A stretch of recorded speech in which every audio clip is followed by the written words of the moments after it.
আসসালামু আলাইকুম। সংবাদে আপনাদের সবাইকে স্বাগত জানাচ্ছি। আমি ফিরোজ তোহা। শুরুতেই আরবে কেবলস সংবাদ শিরোনাম। পুরোদমে ইরান, ইসরায়েল এবং ফিলিস্তিন যুদ্ধ চলছে, আর এই মুহূর্তে আমাদের হাতে এসছে যুদ্ধের ভয়ঙ্কর কিছু গুরুত্বপূর্ণ আপডেট সংবাদ। শুরুতেই জানাবো, রাতভর ইসরায়েলি হামলায় 25 জন ফিলিস্তিনি নিহত, একই পরিবারের 10 জন।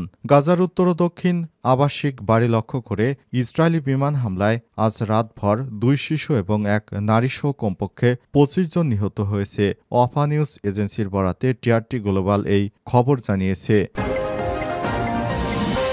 এরপর জানাবো, খামেনিকে বাদশাহ সালমানের চিঠি পৌঁছে দিলেন সৌদির প্রতিরক্ষামন্ত্রী। তেহরান সফরে গিয়ে ইরানের সর্বোচ্চ ধর্মীয় নেতা আয়াতুল্লাহ আলী খামেনির সঙ্গে সাক্ষাৎ করেছেন সৌদি আরবের প্রতিরক্ষামন্ত্রী প্রিন্স খালিদের। সময় তিনি সৌদি বাদশার একটি চিঠি খামেনির কাছে পৌঁছে দিয়েছেন। আজ আরব নিউজ জানিয়েছে, সাক্ষাতের সময় প্রিন্স খালিদ ইরানের নেতার কাছে বাদশাহ সালমানের একটি চিঠি পৌঁছে দিয়েছেন এবং দেশের নেতৃত্বের পক্ষ থেকে শুভেচ্ছা জানিয়েছেন। এদিকে গাজা সফর করা ভিসা আবেদনকারী সোশ্যাল মিডিয়া খতিয়ে দেখার নির্দেশ ট্রাম্প প্রশাসনের। যুক্তরাষ্ট্রের ভিসা আবেদনকারীদের মধ্যে যারা 2007 সালের 1 জানুয়ারি বা পরে গাজায় গিয়েছেন তাদের সোশ্যাল মিডিয়া অ্যাকাউন্ট খতিয়ে দেখতে নির্দেশ দিয়েছে মার্কিন প্রশাসন। নতুন নির্দেশনায় বলা হয়েছে, অভিবাসী এবং অভিবাসী সব ধরনের ভিসাধারী এই যাচাই বাছাইয়ের আওতায় পড়বেন। এবারে জানাবো, পাকিস্তান জুড়ে কেএফসিতে জনতার হামলা 178 জন গ্রেপ্তার। পাকিস্তান জুড়ে সম্প্রতি দখলদার ইসরায়েলের বিপক্ষে ফিলিস্তিনিদের পক্ষে যে বিক্ষোভ হয়েছে, সেখান থেকে কেএফসির 10টিরও আউটলেটে হামলা চালানো হয়েছে। এসব ঘটনায় দেশটির পুলিশ 178 জনকে গ্রেপ্তার করেছে।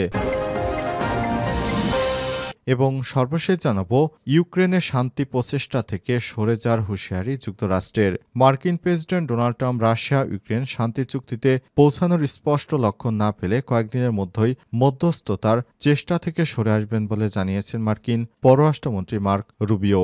আজ প্যারিস ইউরোপীয় এবং ইউক্রেন নেতাদের সঙ্গে দেখা করার পর এসব কথা বলেন তিনি বলেন, আমরা মাসখানিক আমাদের কার্যক্রম চালিয়ে যাব। এরই মধ্যে যদি ইউক্রেন এবং রাশিয়ার মধ্যে শান্তির আলোচনার বার্তা আমরা পৌঁছে দিতে না পারি, শান্তি চুক্তিতে না আসতে পারি, তাহলে মধ্যস্থতাকারী হিসেবে যুক্তরাষ্ট্র তাদের কার্যক্রম সরিয়ে নেবে। প্রিয় দর্শক, এতক্ষণ শুনছিলেন সংবাদ শিরোনাম, এবারে বিস্তারিত। তবে তার আগে বন্ধুরা, অনুরোধ থাকবে এই সংবাদটিতে একটি লাইক দিন। এই চ্যানেলে আপনি নতুন হয়ে থাকলে আমাদের সংবাদটি দেখতে দেখতে চ্যানেলটি সাবস্ক্রাইব করে রাখুন। কমেন্ট করে বন্ধুরা আপনার মূল্যবান মতামত জানিয়ে দিন আপনি বিশ্বের কোন দেশ থেকে বা বাংলাদেশের কোন স্থান থেকে আমাদের সংবাদটি দেখছেন এবং শুনছেন। এবারে বিস্তারিত। রাতভর ইসরায়েলি হামলায় 25 জন ফিলিস্তিনি নিহত, একই পরিবারের 10 জন। গাজার উত্তর ও দক্ষিণ অঞ্চলে আবাসিক বাড়ি লক্ষ্য করে এবার দখলদারি ইসরায়েলি বিমান বাহিনী বিমান হামলা চালিয়েছে। গত রাত এবং আজ 2 রাত ধরে 2 শিশু এবং 1 নারীসহ কমপক্ষে 25 জন ফিলিস্তিনি নিহত হয়েছে। ওয়াফা নিউজ এজেন্সির বরাতে টিআরটি গ্লোবাল এই তথ্য নিশ্চিত করেছে। স্থানীয় সূত্রের বরাতে ওয়াফা নিউজ এজেন্সি জানিয়েছে, উত্তর গাজার তেল আল জাতার এলাকায় একটি বাড়িতে ইসরায়েলি ড্রোন হামলায় 11 জন বেসামরিক লোক নিহত হয়েছে। তাদের মধ্যে 2 শিশু এবং 1 জন নারী রয়েছে। একই হামলায় আরও বেশ কয়েকজন আহত হয়েছে। আরেকটি পৃথক হামলায় খান ইউনুসের পূর্ব বানি সোহেলা শহরে একটি বাড়িতে ইসরায়েলি যুদ্ধবিমান থেকে বোমা হামলায় একটি পরিবারে 10 জন নিহত হন এবং হামলায় আহতদের গাজা ইউরোপীয় হাসপাতালে নিয়ে যাওয়া হয়েছে। ইতিমধ্যেই গাজা জুড়ে ইসরায়েলি বর্বর আক্রমণ তীব্রতর হওয়ার সঙ্গে সঙ্গে নেতানিয়াহুর বাহিনী পূর্ব গাজা সিটিতে আবাসিক ভবনগুলো ভেঙে দিচ্ছে। টিআরটি গ্লোবাল আরও জানিয়েছে, খান ইউনুসে আল ইতিসাম স্টেডিয়ামের কাছে অবস্থিত আবু আকার পরিবারের বাড়িতে ইসরায়েলি বিমান হামলায় আরও 2 ফিলিস্তিনি নিহত হয়েছে। জাওয়ালিয়াতে একদল বেসামরিক নাগরিককে লক্ষ্য করে ইসরায়েলি হামলায় আরও 1 জন যুবক নিহত হয়েছে। এছাড়াও গত রাতে দক্ষিণ গাজার খান ইউনুসে একটি আবাসিক বাড়িতে ইসরায়েলি বিমান হামলায় 1 জন ফিলিস্তিনি নিহত এবং বেশ কয়েকজন আহত হয়েছে। খামেনিকে বাদশাহ সালমানের চিঠি পৌঁছে দিলেন সৌদির প্রতিরক্ষামন্ত্রী। তেহরান সফরে গিয়ে ইরানের সর্বোচ্চ ধর্মীয় নেতা আয়াতুল্লাহ আলী খামেনির সঙ্গে সাক্ষাৎ করেছেন সৌদি আরবের প্রতিরক্ষামন্ত্রী প্রিন্স খালিদ। এ সময় তিনি সৌদি বাদশার একটি চিঠি খামেনির কাছে পৌঁছে দিয়েছেন। আজ আরব নিউজ জানিয়েছে, এ সাক্ষাতের সময় প্রিন্স খালিদ ইরানের নেতার কাছে বাদশাহ সালমানের একটি চিঠি পৌঁছে দিয়েছেন এবং দেশের নেতৃত্বের পক্ষ থেকে শুভেচ্ছা জানিয়েছেন। প্রিন্স খালিদ টুইটার পোস্টে লিখেছেন, বৈঠকে সৌদি আরব এবং ইরানের মধ্যে সম্পর্ক এবং পারস্পরিক স্বার্থ সংশ্লিষ্ট বিষয়গুলো আলোচনা করা হয়েছে। প্রিন্স খালিদকে ইরানের প্রেসিডেন্ট মাসুদ পেজেশকিয়ানও স্বাগত জানিয়েছেন। তাদের বৈঠকে আঞ্চলিক এবং আন্তর্জাতিক উন্নয়ন ও এ সম্পর্কিত প্রচেষ্টা নিয়ে আলোচনা করা হয়। সৌদির প্রতিরক্ষা মন্ত্রীর পর ইরানের সুপ্রিম ন্যাশনাল সিকিউরিটি কাউন্সিলের সচিব আলী আকবর আহমেদিয়ান এবং ইরানি সশস্ত্র বাহিনীর প্রধান মেজর জেনারেল মোহাম্মদ বাগেরের সঙ্গে দেখা করেছেন। দুই দেশের মধ্যে নতুন করে কূটনৈতিক সম্পর্ক গড়ে তোলার পর এই সফর অনুষ্ঠিত হলো। এর আগে সৌদি পররাষ্ট্রমন্ত্রী প্রিন্স ফয়সাল বিন ফারহান তার ইরানি সমকক্ষ আব্বাস আরাগসির সঙ্গে ফোনে কথা বলেছেন। এ সময় তারা আঞ্চলিক উন্নয়ন এবং বাধা মোকাবেলার প্রচেষ্টা নিয়ে আলোচনা করেছেন। এ সময় সৌদি আরব এবং ইরান দুই দেশ তারা একে অপরকে সহায়তা করবে বলে প্রতিশ্রুতি দিয়েছে। ভবিষ্যতে তারা এক হয়ে কাজ করবে। ভবিষ্যতে যে কোনো ধরনের সমস্যা মোকাবেলায় তারা একে অপরের সঙ্গে কাজ করবে, এমনটাই জানানো হয়েছে।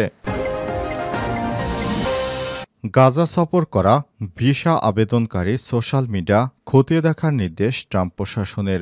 যুক্তরাষ্ট্রের ভিসা আবেদনকারীদের মধ্যে যারা 2007 সালের 1 জানুয়ারি বা পরে গাজায় গিয়েছেন তাদের সোশ্যাল মিডিয়া অ্যাকাউন্ট খতিয়ে দেখতে নির্দেশ দিয়েছে মার্কিন প্রশাসন। নতুন নির্দেশনায় বলা হয়েছে, অভিবাসী এবং অভিবাসী সব ধরনের ভিসাধারী এই যাচাই বাছাইয়ের আওতায় পড়বেন। এতে বেসরকারি সংস্থার কর্মী, সরকারি বা কূটনৈতিক কাজে ফিলিস্তিনি ভূখণ্ডে যাওয়া ব্যক্তিরাও অন্তর্ভুক্ত থাকবেন। তারা যত অল্প সময়ের জন্যই সেখানে অবস্থান করে থাকুন না কেন। বৃহস্পতিবার মার্কিন পররাষ্ট্র মন্ত্রণালয় বিশ্বের সব কূটনৈতিক ও কনসুলার মিশনে এ সংক্রান্ত একটি তারবার্তা পাঠায়, যা বার্তা সংস্থা রয়টার্সের হাতে এসেছে। এসএও একটি আন্তঃসংস্থাগত তদন্ত প্রক্রিয়া, যার মাধ্যমে নির্ধারণ করা হয় আবেদনকারী যুক্তরাষ্ট্রের জাতীয় নিরাপত্তার জন্য হুমকি কিনা। ট্রাম্প প্রশাসন এর আগে 1952 সালে অভিবাসন আইনের আওতায় বৈধ স্থায়ী বাসিন্দা সহ বহু ব্যক্তির ভিসা বাতিল করেছে। ওই আইনে পররাষ্ট্রমন্ত্রীর ক্ষমতা রয়েছে কোনো অভিবাসী উপস্থিতি দেশের পররাষ্ট্র নীতির জন্য ক্ষতিকর মনে হলে তাকে বহিষ্কার করায়। 17 এপ্রিল পাঠানো সর্বশেষ ওই বার্তায় মার্কিন পররাষ্ট্রমন্ত্রী মার্ক রুবিওর স্বাক্ষর রয়েছে। এছাড়াও জানতে চাইলে মন্ত্রণালয়ের এক মুখপাত্র কোনো মন্তব্য করতে রাজি হননি। তবে তিনি যুক্তরাষ্ট্রের প্রবেশের জন্য প্রত্যেক আবেদনকারীকে কঠোর নিরাপত্তা যাচাইয়ের জন্য মধ্য দিয়ে যেতে হবে। গাজা যুদ্ধ নিয়ে ইসরায়েলের বিরুদ্ধে অবস্থান এবং ফিলিস্তিনের পক্ষে কথা বলার কারণে ইতিমধ্যে যুক্তরাষ্ট্রে থাকা শিক্ষার্থী ভিসাধারী অনেকেই দেশে ফেরত পাঠানো হয়েছে, কেউ আটকও হয়েছেন। মার্কিন কর্মকর্তারা সব অবস্থানকে দেশের পররাষ্ট্র নীতির স্বার্থে হুমকি হিসেবে দেখলেও ট্রাম্প প্রশাসনের সমালোচকরা বলছেন এটি মত প্রকাশের স্বাধীনতার উপর সরাসরি হস্তক্ষেপ। পাকিস্তান জুড়ে কেএফসিতে জনতার হামলায় 178 জন গ্রেপ্তার।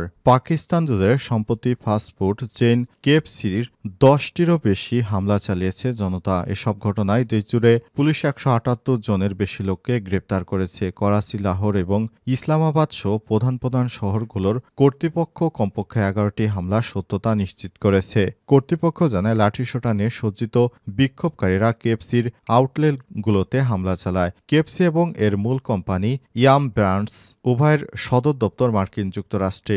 এসব হামলার বিষয়ে তারা এখনও গণমাধ্যমে কিছু বলেনি। টিআরটি গ্লোবাল জানিয়েছে, নাম প্রকাশ না করা সত্ত্বে একজন পুলিশ কর্মকর্তা বলেছে, এই সপ্তাহের শুরুতে লাহোরের উপকণ্ঠে একটি দোকান অজ্ঞাত বন্দুকধারীদের গুলিতে একজন কেএফসি কর্মচারী নিহত হন। সেই সময় কোনো প্রতিবাদ চলছিল না। এই হত্যাকাণ্ড রাজনৈতিকভাবে অনুপ্রাণিত নাকি অন্য কোনো কারণে হয়েছে তা খতিয়ে দেখা হচ্ছে।